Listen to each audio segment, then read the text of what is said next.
Assalamualaikum warahmatullahi wabarakatuh.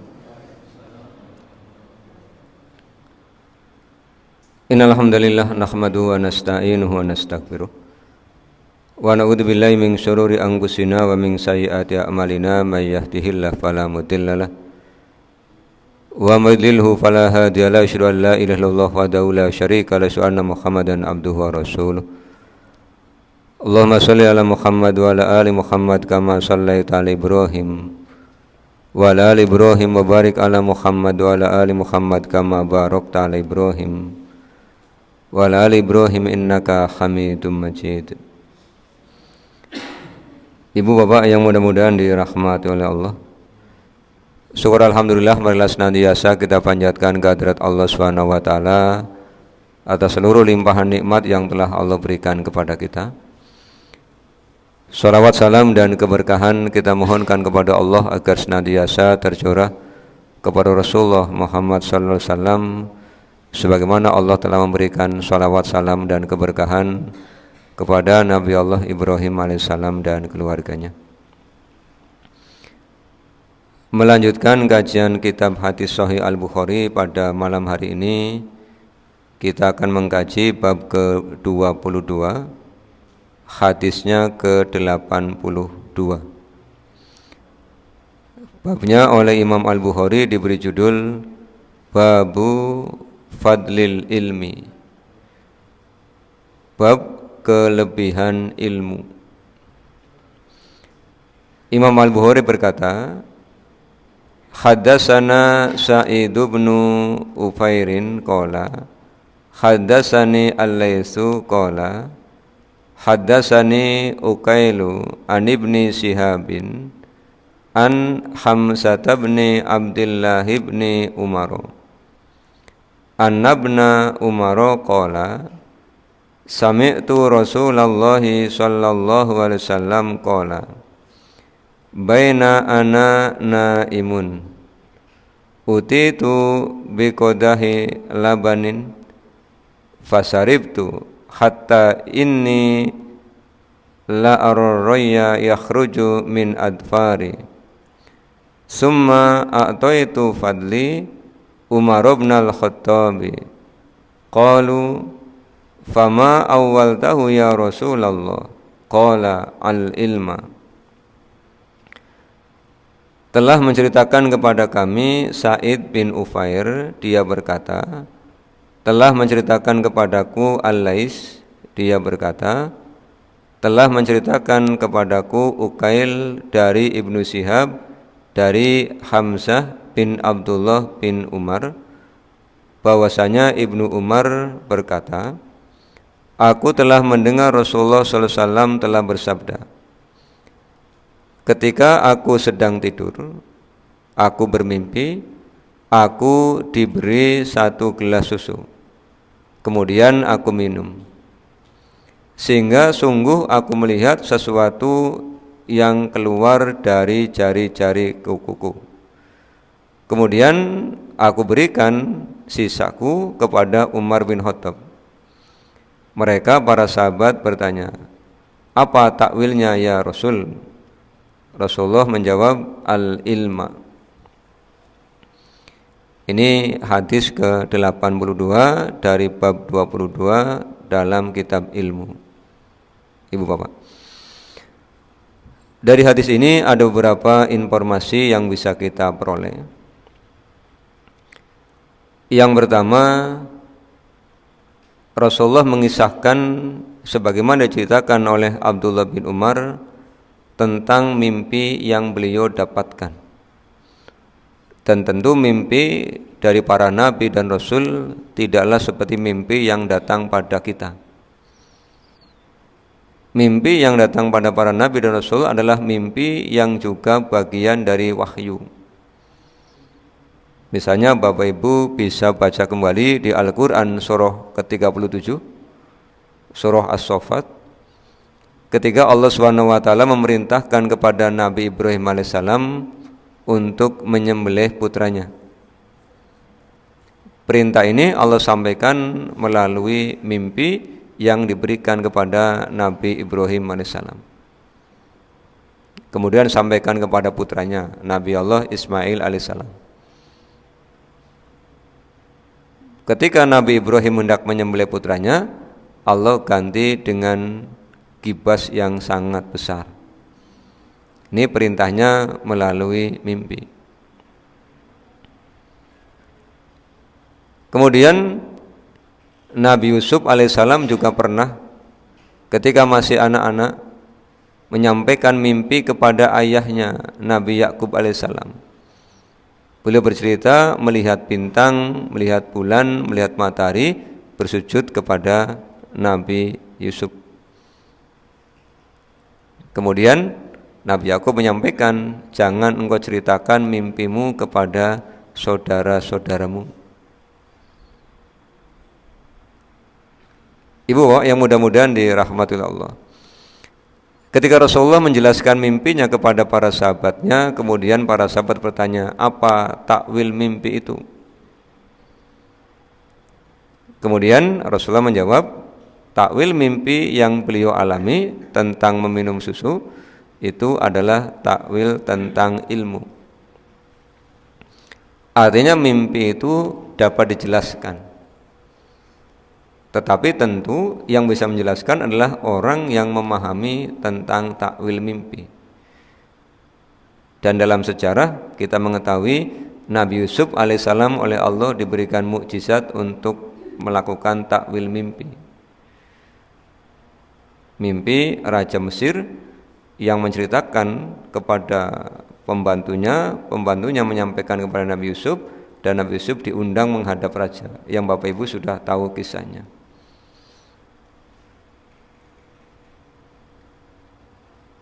Kemudian bagaimana dengan mimpi yang ada pada diri kita, Bapak Ibu? Mimpi yang ada pada diri kita tentu penyebabnya bervariasi. Ada mimpi yang disebabkan karena siang harinya kita berbincang-bincang tentang yang kita mimpikan. Atau kalau dalam bahasa kita disebut dengan kegawa kelu gitu. Jadi siangnya baru membicarakan seseorang, kemudian malamnya orang itu dimimpikan. Atau yang kedua, mimpi disebabkan karena kita punya keinginan yang sangat kuat, tapi tidak cerita dengan orang lain. Orang yang mimpi pengen punya motor misalnya, duitnya belum cukup. Begitu tidur, mimpinya beli motor. Dalam mimpinya sangat bergembira. Begitu bangun, kehilangan motor. Tanya kepada anaknya, tanya kepada istrinya, Bapak tadi motornya mana ya? Yang baru dikirim dari dealer. Ternyata masih dalam mimpi. Ini kan karena ada keinginan yang kuat, kemudian muncul di dalam mimpi. Atau mimpi itu merupakan peristiwa-peristiwa yang Bapak Ibu pernah rekam melalui panca indera. Bukankah Allah SWT memberikan kepada kita software yang namanya al-aqlu, akal. Software yang ada di dalam perangkat keras yang namanya otak. Apa yang pernah kita lihat, apa yang pernah kita dengar, apa yang pernah kita rasa, semuanya mengendap di otak. Dan ketika kita tidur, maka kita akan kehilangan pengelolaan terhadap akal kita.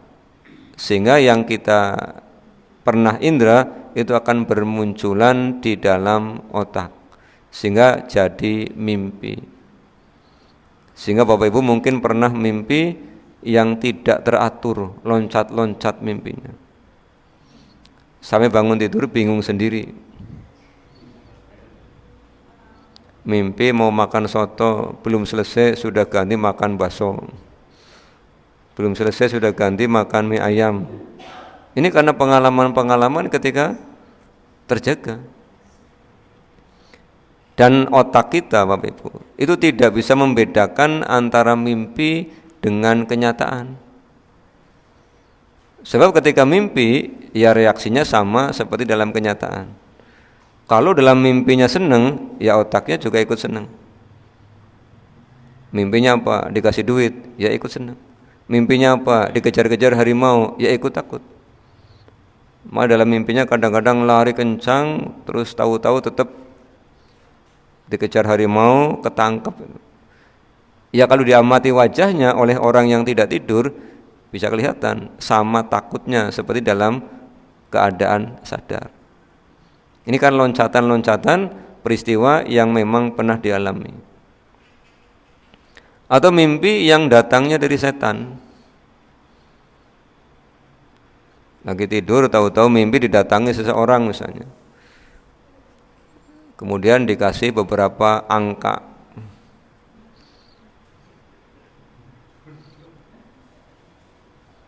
Suruh dipasangi misalnya gitu. Atau mimpi yang datangnya dari Allah Subhanahu wa taala. Lagi tidur didatangi seseorang terus dibilangi, "Bangun, tahajud." Jengelek tangi di jam 3. Nah, ini berarti dari Allah Subhanahu wa taala. Hanya kan kita tidak bisa membedakan.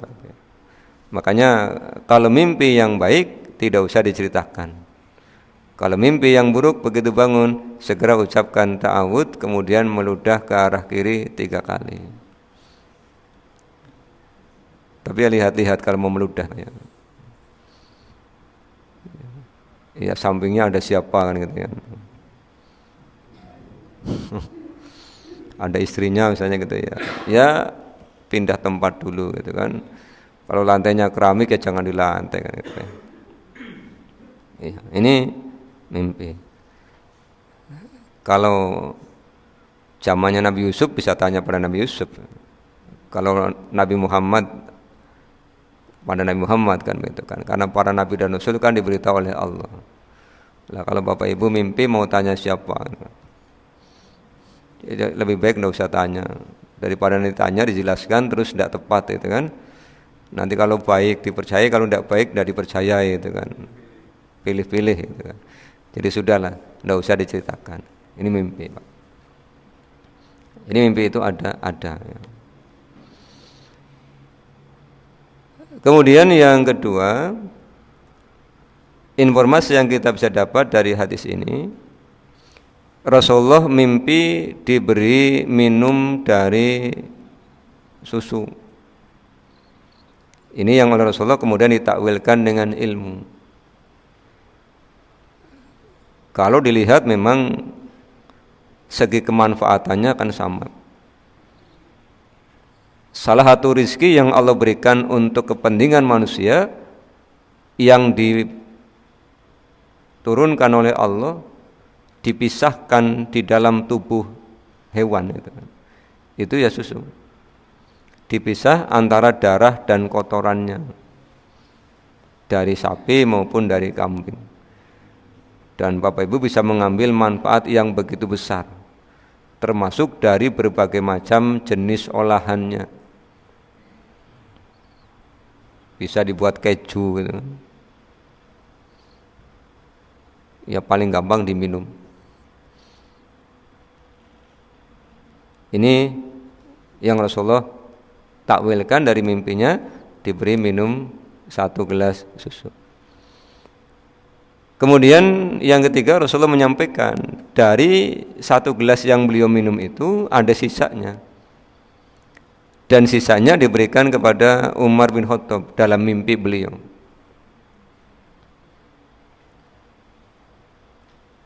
Kalau Bapak Ibu baca tentang biografi beliau,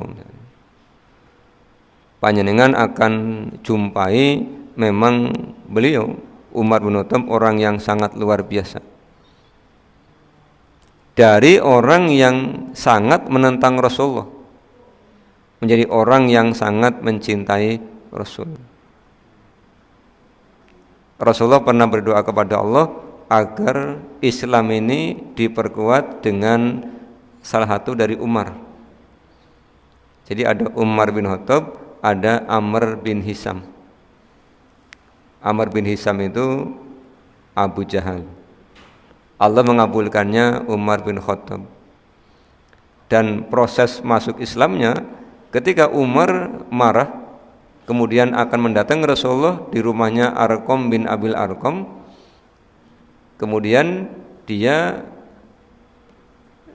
ditegur oleh temannya, sebelum engkau mendatangi Rasulullah, urus dulu adikmu dan adik iparmu. Karena ternyata adiknya Umar dan adik iparnya sudah masuk Islam. Kemudian Umar tidak jadi ke rumahnya Arqam bin Abil Arqam, balik untuk menemui adiknya. Ketika sudah dekat, dia mendengar adiknya sedang baca Al-Quran. Dia masuk, dia minta. Sampai dia sempat memukul adik iparnya, Zaid. Ketika kemudian dia membaca lembaran kulit yang berisi Al-Quran, yang dia baca surah Toha ayat 14. Itu yang kemudian menggetarkan hatinya, dan dia memutuskan untuk mendatangi Rasulullah untuk berbaiat kepada Rasulullah. Dan luar biasanya apa Bapak Ibu? Begitu beliau sudah masuk Islam, beliau bertanya kepada Rasulullah, bukankah al-Islam ini benar? Bukankah menyembah Allah ini benar? Rasulullah menjawab, iya. Umar bertanya, kenapa kita harus sembunyi-sembunyi? Kemudian Umar keluar dan menyampaikan keislamannya di depan orang-orang Quraisy. Ya, tidak ada yang berani, Pak. Karena beliau kan jagoan Quraisy yang biasa memenangkan lomba gulat ketika menjelang musim haji di pasar Ukas. Itu dari segi fisik. Bagaimana dari segi intelektual?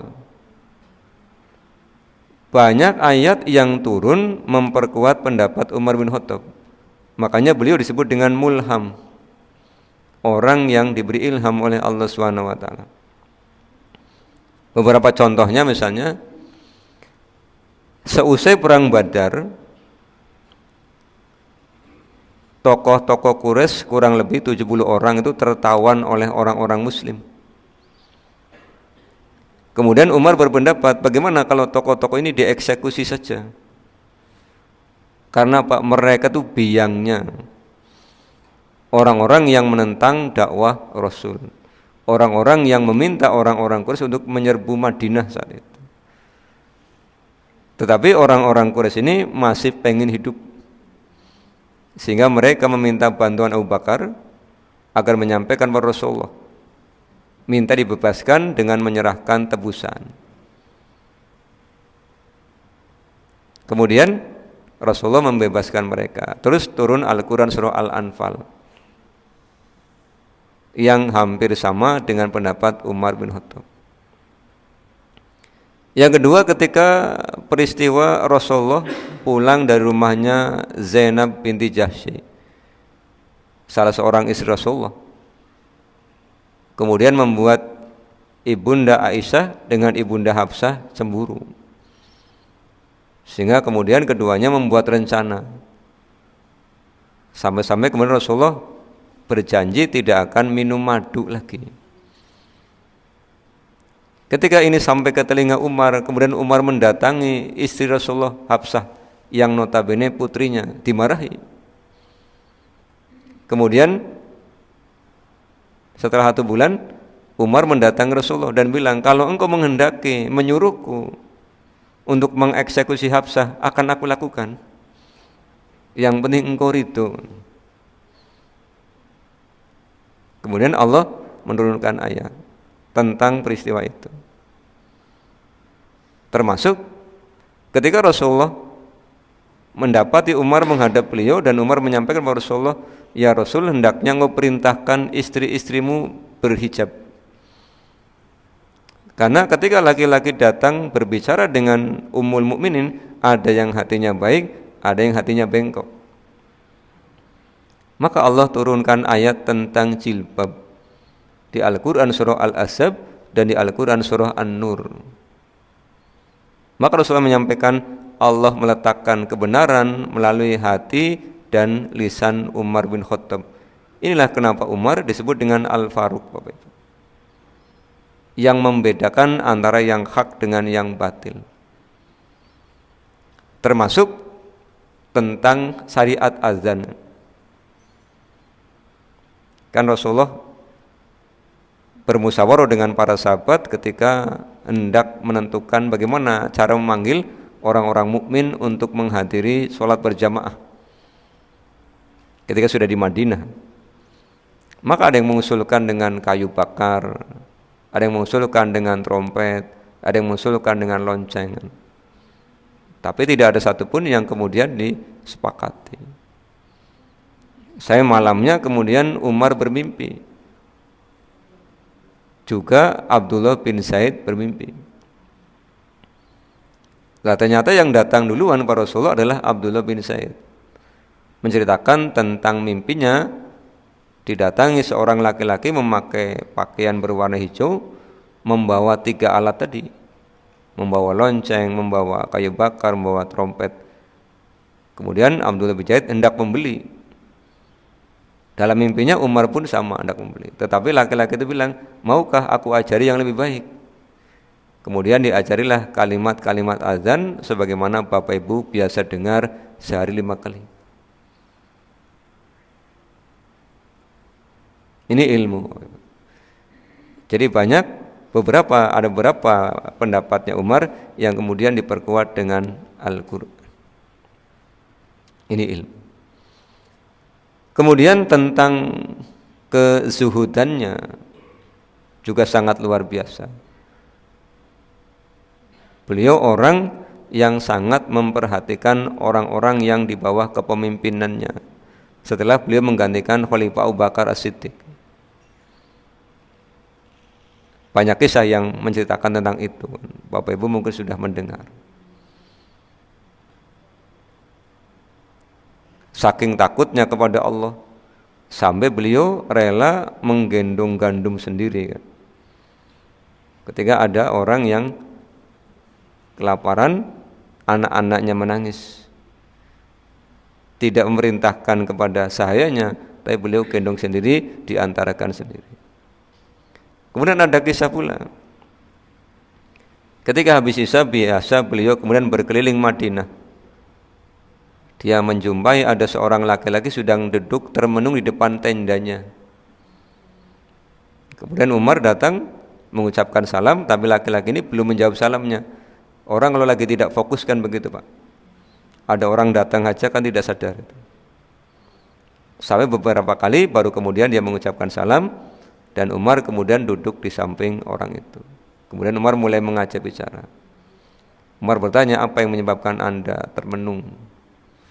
Dia menjawab, istriku dalam tenda akan melahirkan, tapi aku kebingungan karena tidak punya apa-apa. Kemudian Umar minta izin pulang. Datang lagi membawa istrinya, membawa sedikit makanan. Karena beliau memang ya punyanya sedikit. Padahal Khalifah, Amirul Mukminin. Tapi karena zuhudnya beliau tidak mengambil kecuali yang beliau butuhkan.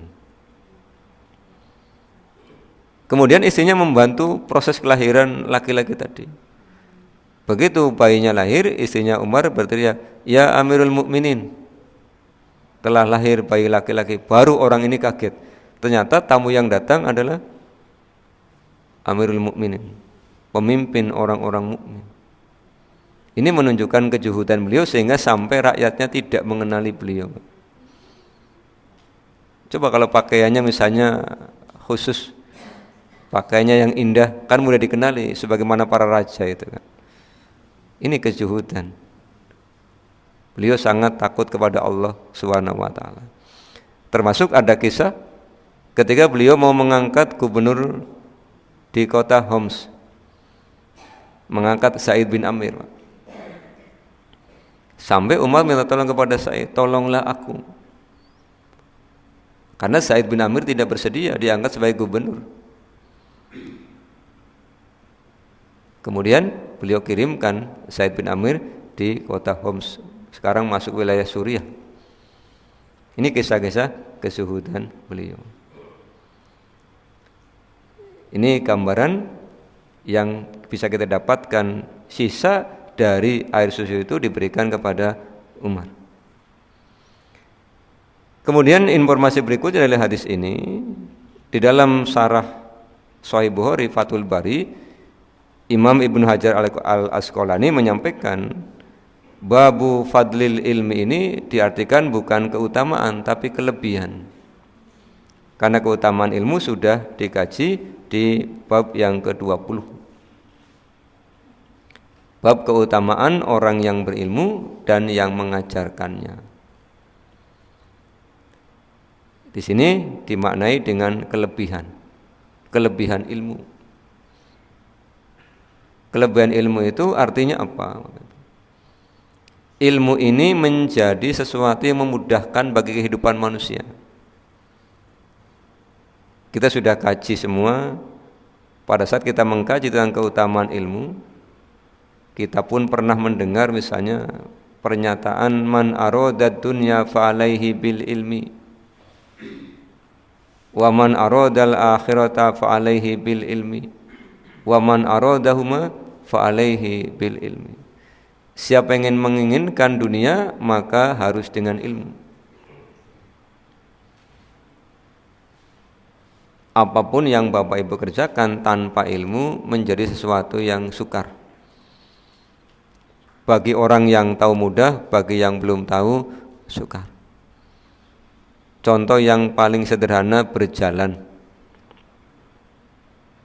Bagi kita orang-orang dewasa berjalan mudah. Bagi anak-anak yang belum genap 1 tahun, dibantu dulu. Kan prosesnya bayi itu dari terlentang, kemudian kemurep, kemudian merangkang, kemudian berdiri. Ketika berdiri dibantu oleh bapak ibunya, dipegangi tangannya, dititah. Kalau nitahnya udah pegel, boyoke lara, gawe kena geritan, nganggo pring, jalan yang latar, kongon muter-muter dewek. Kalau sekarang kan pakai itu baby walker. Ya, zaman dulu kan belum ada, makanya pakai bambu geritan. Geritan apa? Gurita. Geritan. Muter. Sangat berharap orang tuanya agar anaknya bisa cepat jalan. Setelah bisa jalan, pengen cepat lari. Orang gede melayune aduh dolan baik kuleti wong tua.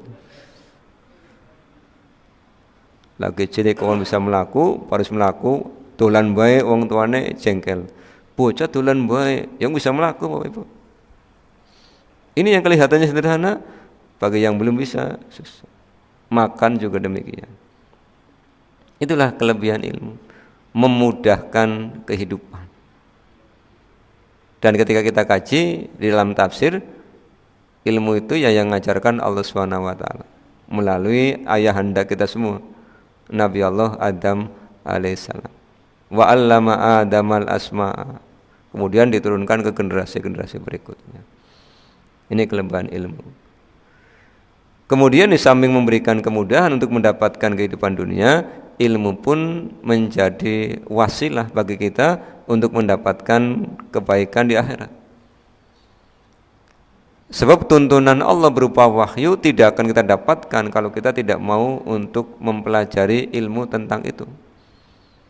Ad-din al-Islam itu mengajarkan kepada kita prakteknya dalam kehidupan dunia, tetapi keselamatannya kita akan dapatkan dua-duanya.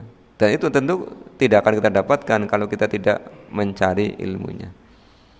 Dan dalam Al-Quran banyak ayat yang memotivasi kita untuk mencari ilmu. Dari mulai yang pertama kali turun suruh Iqra, bacalah. Karena membaca pun merupakan pintu masuk untuk mendapatkan ilmu. Ilmu itu kan didapat dari membaca, dari mendengar, dari panca indera kita yang berinteraksi dengan lingkungan sekitar. Ini kelebihan ilmu. Ibu Bapak yang mudah-mudahan dirahmati Allah, ini hadis ke-82 bab ke-22 tentang babu fadlil ilmi. Demikian, kalau ada pertanyaan